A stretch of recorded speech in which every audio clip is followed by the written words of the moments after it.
There's something different about this full moon tonight. This isn't just about releasing, it's not just about letting go. This one feels like a return to yourself, a return to your energy, a return to who you were before you started giving pieces of yourself away just to survive.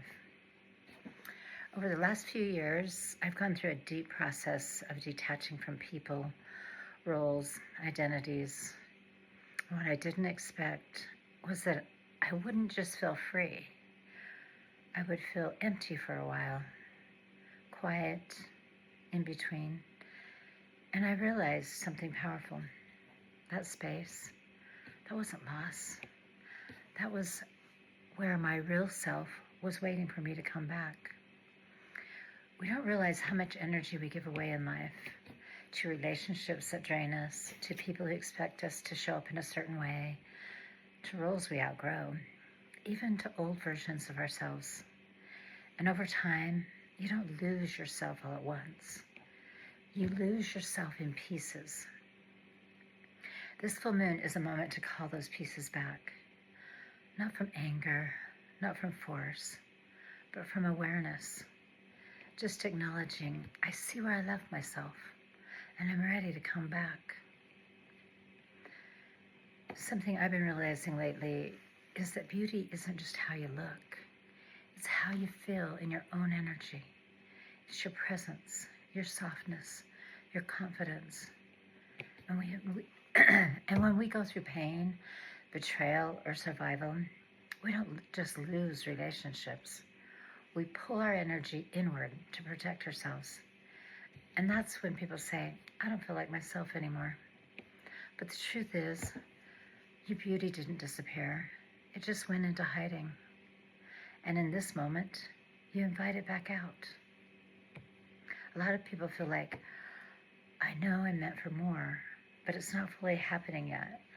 And I've been there too. But here's what I see now. It's not that your destiny isn't ready. It's that parts of you are still anchored in old timelines, old identities, old emotional patterns, old expectations.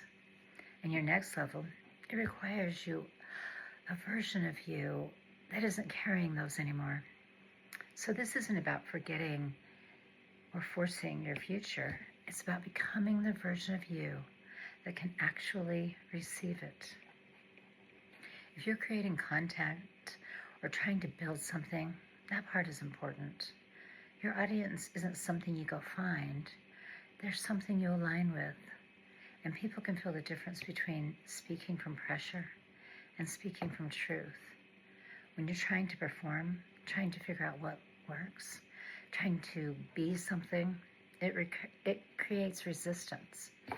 But when you speak from lived experience, from clarity, from who you actually are, the right people don't just watch, they feel you, and they come in naturally. There's another piece here too. At some point, healing can become a loop, revisiting the same wounds, replaying the same stories, and calling it growth. But there comes a moment, and this full moon feels like one of them. You don't need to keep reopening it. You just need to step forward as the version of you who already lived through it. So if you're watching this, I want you to take a moment with me. You don't need anything fancy. Just sit, take a breath, and say this, even quietly. I call back every piece of my energy that I gave away through fear, obligation, or pain. I return to my body, my truth, and my presence. I allow my beauty, my energy, and my path to come back into alignment. I am ready to receive what is meant for me. Now just sit with that for a second. You don't have to chase your life. You don't have to force your destiny. You don't have to prove your worth. You just have to come back to yourself. And from there, everything that's meant for you will start to recognize you again. If this resonated with you, subscribe to my channel, because this is the work I'm doing right now, not just healing, but stepping fully into who I came here to be.